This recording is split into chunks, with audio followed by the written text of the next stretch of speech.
भारत में सिखों का इतिहास कुछ शॉर्ट में देखो। सिख धर्म की स्थापना हुई और सिख धर्म की स्थापना करने वाले थे गुरु नानक जी। कौन थे? गुरु नानक देव जी। गुरु नानक देव जी अब इसमें जो इसके है ना, सिख धर्म के पहले संस्थापक है। पहले क्या है? संस्थापक। उसके बाद में गुरु नानक जी के बाद में 5वें नंबर पर गुरु हुए थे, उनका नाम था गुरु अर्जुन देव जी। ठीक है, गुरु अर्जुन देव जी की हत्या करवा दी थी जहांगीर ने। और जैसे गुरु अर्जुन देव जी की हत्या करवाई जहांगीर ने, वहां से प्रॉब्लम स्टार्ट हो गई। वरना इससे पहले मतलब जो वो मतलब है ना, सिख धर्म अपना केवल बस अपना काम कर रहा है। अब चूंकि गुरु अर्जुन देव जी की हत्या करवा दी, हत्या भी बहुत छोटी सी बात है, मैंने आपको एक्चुअली बताया भी था। अरे बताया था ना कि भाई जहांगीर का एक बेटा है, जहांगीर का बेटा विद्रोह कर देता है, हैं? बताया था मैंने, मुझे याद है। ठीक है, अरे फिर भी सुन लो शॉर्ट में, कोई नहीं। कि जहांगीर का एक बेटा है, ठीक है, पहले सबसे पहले अकबर है। सबसे पहले कौन है? अकबर। अकबर का बेटा कौन है? जहांगीर। अकबर ने जहांगीर की आदतों से परेशान होकर एक दो बार ऐसे कहा था कि मेरे जो वो कभी कभी इच्छा होती है जहांगीर को नहीं बना के, जहांगीर का बेटा है खुसरो, उसको बना दूं। खुसरो यहाँ पे जयपुर का या फिर आमेर का भांजा था। ठीक है, कैसा इसको बना दूं। तो वो खुसरो के दिमाग में कहीं ना कहीं ये बात थी भी सही। इसलिए जैसे ही अकबर मरा, अकबर मरते ही जहांगीर शासक बनता है, जहांगीर के शासक बनते कुछ महीनों में खुसरो ने विद्रोह कर दिया। और जब विद्रोह कर दिया तो विद्रोह किया तो इसको दो दो लोगों का सपोर्ट प्राप्त था। एक तो मान सिंह, ठीक है, जो इसके मामा है। ठीक है, एक इसका ससुर था, उसका नाम था मिर्जा अजीज कोका। इसको कोका कोला पीना बहुत ज्यादा पसंद था। इसका नाम क्या था? मिर्जा अजीज कोका। इन दोनों ने इसका समर्थन किया था खुसरो का, और कहा तू बिल्कुल विद्रोह कर दे, बादशाह बन जाए। अब इनमें प्रॉब्लम ये होगी कि इनके बीच में आपस में कम्युनिकेशन नहीं हो पाया प्रॉपर तरीके से। अब जब कम्युनिकेशन नहीं हुआ तो फिर विद्रोह का दमन हो गया। खुसरो को अरेस्ट कर लिया गया। अरेस्ट करने के बाद में खुसरो को पकड़ के लेके गए जहांगीर के आगे। तब जहांगीर ने कहा हाँ क्या हो गया? तब खुसरो ने कहा बस कुछ नहीं, मतलब बस सब जो वो विद्रोह किया था। तब जहांगीर कहता अब बता तेरे साथ क्या करें यार, मार दें क्या तेरे को? इस बात पर खुसरो ने कहा कि देख लो। बाकी वैसे आपने भी जो है ना दादाजी के खिलाफ कितनी बार विद्रोह कर रखे थे? 2 बार। अरे मैंने यही बात तो बताई थी ना। 2 बार क्या, आपने भी 2 बार विद्रोह किया जाइए, दादाजी ने आपको माफ किया ना। इस बात पर जहांगीर कहता है कि मेरे विद्रोह में तेरे विद्रोह में फर्क है। मैं सबको पता था, यूं ही माहौल बना रहा था, मेरे पास कुछ था भी नहीं। मैं तो केवल यहाँ से भाग जाया करता था, केवल लेटर लिख लिख के यूं ही जो जो जो केवल धमकियां मेरे साथ देता था। मैं कभी इतना सक्षम था ही नहीं अकबर को मार सकूं, पर तू इतना सक्षम है कि तू मुझे मार सकता है। तो फिर इसने जो आपको इच्छा है वो कर लो। तब इस बात पर किसी ने जहांगीर से कहा कि साहब आपका बेटा है, कम से कम बेटे को तो छोड़ ही दो। जहांगीर कहता है यार छोड़ तो दें पर क्या करें। तो फिर जहांगीर कहता है चलो ठीक है, क्योंकि इनके जहांगीर के खुसरो कभी संबंध अच्छे नहीं रहे थे। क्या नहीं रहे थे? अच्छा, बाप बेटे के रिश्ते बहुत ज्यादा खराब थे और शुरू से खराब थे। इसके पीछे कारण था कि खुसरो थोड़ा महत्वाकांक्षी था, खुसरो थोड़ा दिखने में भी अच्छा था, लोगों से बातें बातें अच्छी करता था। ठीक है, और मतलब सच वो जैसे खुसरो बड़ा होता है, खुसरो के जहांगीर के आपस में बनती नहीं है। बनती नहीं है तो जहां जहांगीर की पत्नी है उसका नाम है मानबाई। क्या नाम है? मानबाई, है ना, आप लोगों ने राजस्थान स्ट्रीम पढ़ लिया होगा। वो इनके दोनों का आपस के झगड़े से एक दिन दुखी हो जाती है, दुखी होकर अफीम खा लेती है बहुत ज्यादा, और वो मर जाती है। ठीक है, हैं? और वो जैसे ही मरी तो कहते हैं वो जैसे ही खुसरो को पता लगा, खुसरो आया भाग के। और खुसरो ने देखा कि माँ जो है वो मरी हुई पड़ी है। तो फिर खुसरो गुस्से में पागल हो गया। और वो जैसे ही जहांगीर आया तो खुसरो एकदम से चिल्लाया वहीं पे खड़े हो जाओ, यहाँ आने की जरूरत नहीं है। तो उन्होंने कहा यार मेरी पत्नी, उन्होंने मैंने कहा ना यहाँ आने की जरूरत नहीं, जाओ यहाँ से। लोगों ने मतलब उससे कहा थोड़ा तमीज से बात कर यार, तेरे पिता है। उसने कहा तो क्या हो गया? इनकी वजह से मेरी माँ ने जानबूझकर अफीम ज्यादा खाया है और ये मर गई है। कुछ लोगों ने कहा इनकी वजह से नहीं है, तेरी वजह से खाया है। उसने कहा नहीं ऐसी वजह नहीं है, इनकी वजह से खाया है। इनकी आदतों से परेशान थे वो थे। तो जहांगीर जैसे ही पास आने का प्रयास करता है, खुसरो अपना खंजर निकाल देता है और कहता है और पास मत आना, वरना लोग कहेंगे खुसरो बेचारा कितना बदनसीब है कि एक ही दिन में अनाथ हो गया। एक ही दिन में क्या हो गया? अनाथ हो गया। मतलब साफ साफ क्या दे रहा है? धमकी कि यदि तुम पास आए तो मैं तुम्हें क्या कर दूंगा?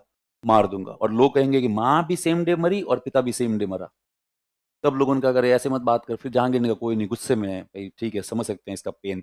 उसके बाद में इनके वापस रिलेशन हमेशा खराब ही थे।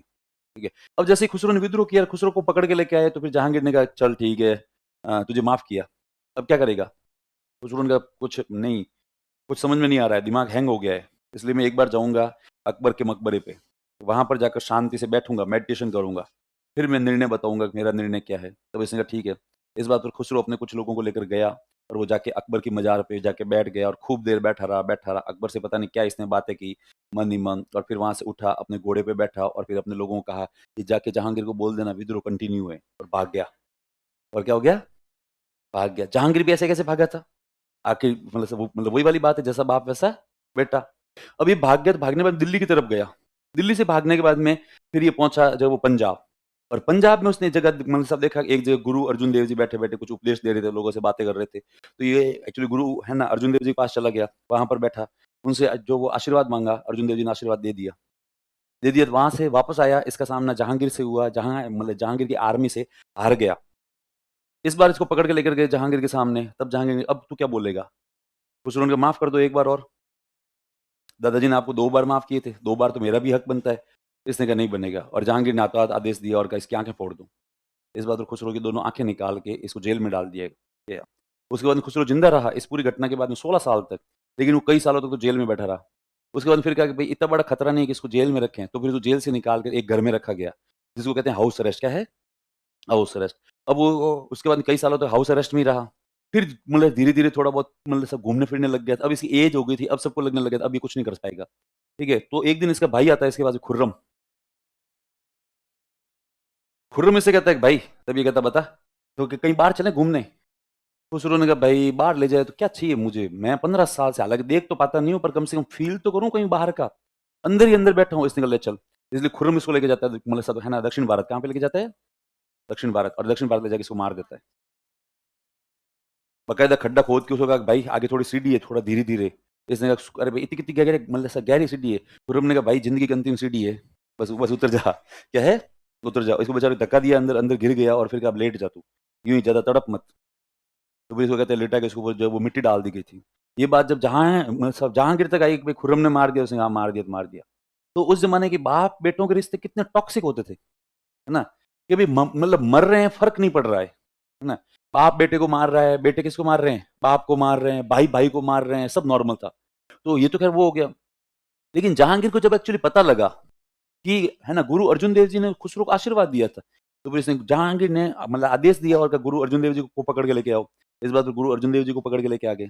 अब जैसे ही पकड़ के लेके आए, तो फिर जहांगीर ने ऑप्शन दिया वापस से वही, या तो धर्म चेंज करो या फिर मरो। इन्होंने कहा धर्म चेंज नहीं करूंगा। तो फिर इनको टॉर्चर किया गया, फिर भी उन्होंने कहा मैं धर्म चेंज नहीं करूंगा। तो एक बहुत बड़ी ऐसा था तवा, उस तवे के ऊपर उनको ऐसे, ठीक है ना, ऐसे कैसे बिठा दिया गया और फिर नीचे आग लगा दी गई थी। उसके बाद में वो तवा पूरा ही गर्म हो गया, गुरु गुरु अर्जुन देव जी ऊपर बैठे ही थे। उसके बाद नीचे से राख जो होती है ना, गरम गरम, वो ऐसे कुर्सी में भर भर कर इनके वो एक्चुअली सिर पे डाली, शरीर पे डाली, तो इनकी पूरी स्किन मेल्ट हो गई थी, और मेल्ट होकर इनकी क्या हो गई थी, डेथ हो गई थी अर्जुन देव जी की। अब जो गुरु अर्जुन देव जी की डेथ हो गई, तो यहाँ से स्टार्ट होगा सिख, ठीक है, सिख मुगल संघर्ष। सिख मुगल क्या है? संघर्ष। अब जो गुरु अर्जुन देव जी के बेटे थे, उनका नाम था गुरु हरगोविंद जी। गुरु हरगोविंद जी ने कहा कि बदला लेंगे, और वो सिखों ने कहा बिल्कुल बदला लेंगे। उस दिन से सिख जो वो सैनिक बन गए। सिख क्या बन गए थे उस दिन से? सैनिक। उसके बाद इनका मतलब इनका संघर्ष चला ही आ रहा था। अब वो संघर्ष गुरु गोविंद सिंह जी ने किया, गुरु गोविंद सिंह जी के बाद में बंदा बहादुर ने किया। बंदा बहादुर के बाद में फिर एक मतलब एक्चुअली कमजोर हो गए थे, क्योंकि 12 मिसल में क्या हो गए थे, डिवाइड हो गए थे। अब वापस इन सिखों को एक करेगा एक ही आदमी, उसका नाम है रणजीत सिंह। क्या नाम है? रणजीत सिंह। और सब रणजीत सिंह का जन्म होता है शुक्रचकिया मिसल में, शुक्रचकिया मिसल में। अब एक बार अफगानिस्तान का शासक जमान शाह भारत आया हुआ था, और जमान शाह जैसे यहां से वापस जा रहा था, तो पंजाब के अंदर बहुत भयंकर बारिश हुई, जैसे अभी हो रखी है, और उस बारिश में कीचड़ ही कीचड़ हो गया, और उसकी जितनी भी जमान शाह की तोपें हैं वो सारी उस कीचड़ में फंस गई, बहुत सारी तोपें। इन्होंने उन एक्चुअली तोपों को निकालने का प्रयास किया, लेकिन तोपें निकली ही नहीं। इन लोगों ने फिर कहा कि साहब कीचड़ इतना ज्यादा है कि इनको अपन कितना भी घसीट लेंगे तो भी लेके वापस पहुंच नहीं सकते। तो फिर जमान शाह दुखी हो गया था, जमान शाह क्या करें यार, इनका है भी बहुत महंगी है भी बहुत ज्यादा है। उन्होंने कहा साहब मेरे हिसाब से छोड़ दो। तो फिर मतलब तो फिर जमान शाह ने छोड़ो इनको यहीं पे। जमान शाह अपनी सारी तोपें यहीं पर छोड़ के क्या है चला गया था, सारी तोपें दलदल में फंसी हुई थी। जमान शाह उसके बाद में जाके भूल भी गया। जमान शाह को याद तो था, लेकिन जमान शाह को लगा कि यार अब वो कीचड़ में पड़ी हुई है, सड़ गई होगी सारी की सारी, वहां से कौन लाएगा, इससे बढ़िया नई वही बनवाएंगे। रणजीत सिंह ने इसका फायदा उठाया। रणजीत सिंह ने इन तोपों को निकलवाया, निकलवा के इनको साफ धुलवाया, और उसके बाद में इनको सबको रिपेयर करवाया, और फिर रिपेयर करवाने के बाद में पहुंच गए तोपे लेकर जमान शाह के पास में। ठीक है, जमान शाह ने इनका आप कौन हो? उनका मेरा नाम रणजीत सिंह है, शुक्रचकिया मिसल से हूँ। जमान शाह ने कहा तो यहाँ पे क्यों आया? ये जमान शाह अहमद शाह अब्दाली का पोता है। अहमद शाह अब्दाली क्या है? पोता है। तो जमान शाह ने कहा आप यहाँ पे क्यों आए हो? तो उन्होंने कहा ये तोपें आप तक पहुंचाने के लिए आया हूँ। जमान शाह ने कहा पर क्यों?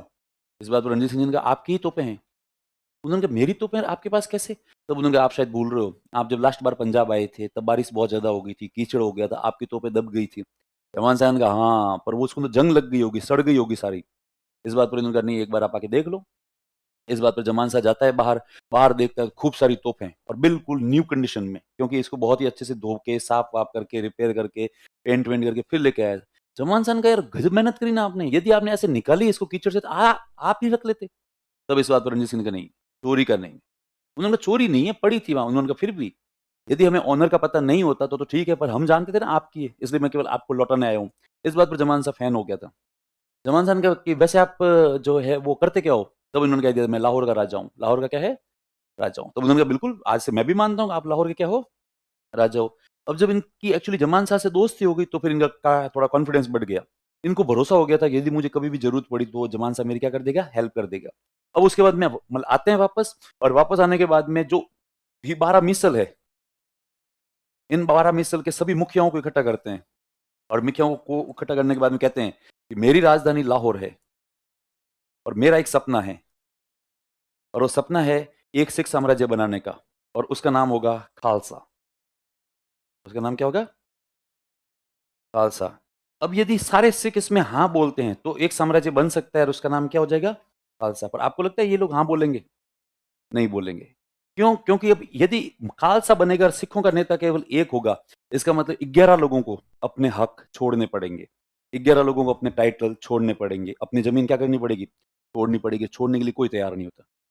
तब उसमें से किसी ने कहा मतलब हम लोग सब कुछ छोड़ दें? इन्होंने कहा मैं ऐसा नहीं कर रहा हूँ सब कुछ छोड़ दो, पर हाँ, एक साथ होंगे तो संगठित होंगे तो बड़ा-सा एम्पायर होगा। तो फिर कुछ नहीं, 1-2 ने कहा कि चलो ठीक है, हम लोग तैयार हैं। इसके बदले में इन्होंने कहा इसके बदले में तुम्हें मैं और सारे अधिकार दूँगा। इस बात पर 1-2 लोग मान गए। फिर एक्चुअली 2-3 लोग क्या है और मान गए। फिर और कुछ लोग मान गए। अब day by day Ranjit Singh का एम्पायर और पावर दोनों क्या होता जा रहा है? बढ़ता जा रहा है। इन्होंने अपने आप को लाहौर में राजा घोषित किया था वैसे से 1799 में, लेकिन फिर भी 1801 के अंदर इन्होंने सिस्टमैटिक अपना कोरोनेशन करवाया। उसके बाद 1805 के अंदर इन्होंने एक शहर जीत लिया, और वो था अमृतसर। वो कौन सा था? अमृतसर। और अमृतसर को इन्होंने बनाया अपनी धार्मिक राजधानी, इसको बना दिया। उसके बाद में इनकी स्पीड इतनी फास्ट हो रही थी साम्राज्य विस्तार की, अंग्रेज इनसे डर गए थे। अंग्रेजों को लगा कि ये आदमी आने वाले समय में दुख देगा, इसलिए एक गवर्नर जनरल है, उसका नाम है मिंटो। मिंटो फर्स्ट क्या करेगा? अपना एक प्रतिनिधि भेजेगा, उसका नाम है चार्ल्स मेटकॉफ। और चार्ल्स मेटकॉफ इनके पास में आएगा, इनसे आकर कहेगा कि सर हम एक संधि कर लेते हैं। इन्होंने कैसी संधि? उन्होंने उस संधि के माध्यम से हम हमारा बॉर्डर डिसाइड कर लेते हैं पहले से ही बैठ के ही, ताकि आने वाले समय में आमने सामने लड़ने की नौबत नहीं आए। क्योंकि युद्ध हुआ तो आप भी बहुत ज्यादा पावरफुल हो, हम भी बहुत ज्यादा पावरफुल है। यदि दोनों के बीच में युद्ध हुआ तो आपके भी हजारों लोग मरेंगे, हमारे भी हजारों लोग मरेंगे। इससे बेहतर है कि बैठकर यहीं पर अपन लोग बॉर्डर डिसाइड करते हैं। तब मतलब सर रणजीत सिंह ने कहा बताओ ठीक है कौन सा करें? तब उन्होंने कहा एक काम करते हैं, ये जो नदी बह रही है, इस नदी को ही बॉर्डर मान लेते हैं। इस नदी के इस साइड पूरा आपका, जो करना है वो करो, लेकिन इस नदी के मतलब इस साइड आप नहीं आओगे। रणजीत सिंह ने कहा अच्छा, और नदी? तो सब नदी है सतलज। नदी कौन सी है? सतलज। रणजीत सिंह ने पहले तो मना कर दिया, कर नहीं यार ऐसा पॉसिबल नहीं है। लेकिन धीरे धीरे रणजीत सिंह के ऊपर पता नहीं कैसा प्रेशर आया, रणजीत सिंह ने यस कर दिया। क्योंकि इसको यार मतलब यस करने में प्रॉब्लम ये थी कि इन्होंने, रणजीत सिंह ने जितने भी सिखों को इकट्ठा किया था, एक ही सपने पे किया था, एक एकीकृत सिख साम्राज्य, one united Sikh empire, one united Sikh empire. लेकिन अब यदि रणजीत सिंह इसको नदी को बॉर्डर मान लेते हैं तो फिर एक एकीकृत सिंह है ना सिख साम्राज्य हो ही नहीं सकता। क्योंकि ज्यादातर सिख इधर हो जाएंगे, पर बहुत सारे सिख इधर भी रह जाएंगे। इधर सिख मतलब इधर वाले सिख है वो क्या हो जाएंगे, जो वो पिछड़ जाएंगे। लेकिन रणजीत सिंह ने मान लिया। उसकी खैर उनकी कुछ न कुछ मजबूरियां रही थी। उसके बाद में है ना रणजीत सिंह की डेथ हो गई। रणजीत सिंह की डेथ के मात्र 6 साल के अंदर मुगल साम्राज्य वापस बिखर गया। मुगल साम्राज्य की खासियत यही यही है, राइज बहुत फास्ट हुआ और डिक्लाइन भी बहुत ही क्या है, फास्ट हुआ, पतन भी बहुत ज्यादा फास्ट हुआ।